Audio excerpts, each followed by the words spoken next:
In a landmark moment that has sent ripples across regional and global military circles, the African Economic State, AES, has just taken delivery of a $5 billion consignment of military equipment.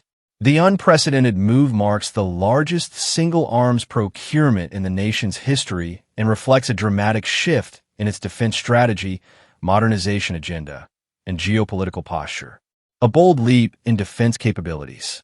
The shipment, which arrived at the port of Lumumba under heavy security, includes a wide array of advanced weaponry, armored vehicles, surveillance systems, and unmanned aerial drones. According to sources within the Ministry of Defense, the acquisition spans both land-based and aerial systems, ranging from next-generation infantry weapons and battle tanks to long-range drones and radar systems. High-ranking defense officials revealed that the equipment was sourced from multiple nations, including Russia, China, and Turkey, with the AES leveraging both bilateral military cooperation agreements and strategic defense contracts negotiated over the past 18 months. The final delivery phase was executed under a cloak of secrecy to ensure operational security. The geopolitical message. Analysts say the military upgrade is not just about weapons, it's a message. This move is about deterrence, projection of strength, and repositioning AES as a military heavyweight in the region, said Colonel RTD Francis Kola, a Nairobi-based security analyst. With instability rising in neighboring states and increased foreign interest in AES's mineral-rich territories, this modernization is both timely and strategic. The move also signals AES's intent to be more self-reliant and assertive in regional security affairs, particularly in the Sahel region and Central Africa, where terrorism, illegal mining, and foreign-backed militias pose growing threats, strengthening internal and external security. In recent months, AES has faced multiple low-intensity threats, including cross-border insurgent incursions and internal unrest driven by ethnic tensions and economic disparities.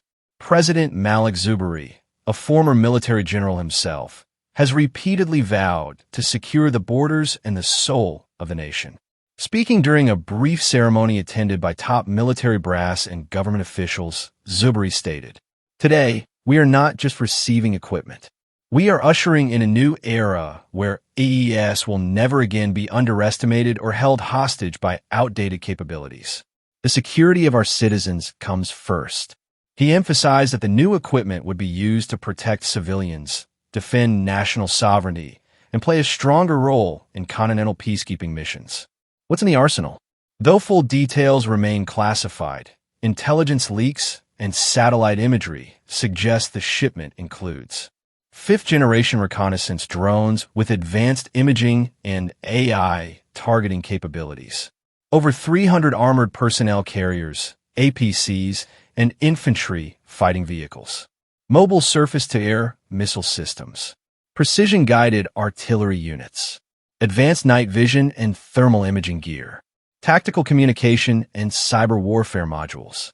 Also reportedly included are dozens of multi-role helicopters and fixed-wing aircrafts, hinting at a renewed focus on air supremacy and rapid deployment forces. Regional reactions. The news has elicited mixed reactions from neighboring countries and international observers. While some African leaders privately welcome the move as a potential stabilizing factor in the region, others have expressed concern over a new arms race. A joint statement from the Economic Bloc of Central States, EBCS, cautiously noted, "While every sovereign nation has a right to defend itself, we urge AES to remain committed to dialogue, de-escalation, and peaceful conflict resolution in the region." Western powers have been more restrained, although behind-the-scenes diplomatic cables reportedly show Washington and Brussels are closely monitoring AES's alliances and the origin of the arms. Economic considerations. A $5 billion investment in military assets is no small feat for a country in the global south. Critics have questioned the timing, especially as AES continues to grapple with inflation, youth unemployment, and development gaps in rural areas. However, government insiders argue that national security is a precondition for economic growth, and that defense investments will lead to job creation through localized maintenance, training centers, and future arms manufacturing. The Defense Ministry has also hinted at plans to establish an indigenous military-industrial complex by 2030, potentially positioning AES as a regional arms exporter and training hub. Public response and propaganda. On social media, the news has sparked fiery debate. Supporters hailed the bold military buildup, with hashtags like #StrongAES and #DefenseRevolution trending across platforms. Citizens posted videos of the convoy of military trucks rolling into the capital, celebrating what they saw as the dawn of national pride and security.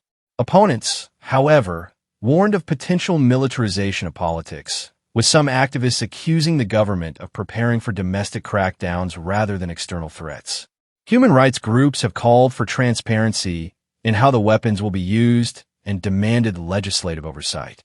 The state-owned AES National Television aired an hour-long documentary chronicling the journey of the military deal, framing it as part of a larger Vision 2040 national transformation blueprint.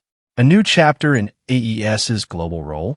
AES's growing military might is likely to increase its bargaining power on the global stage.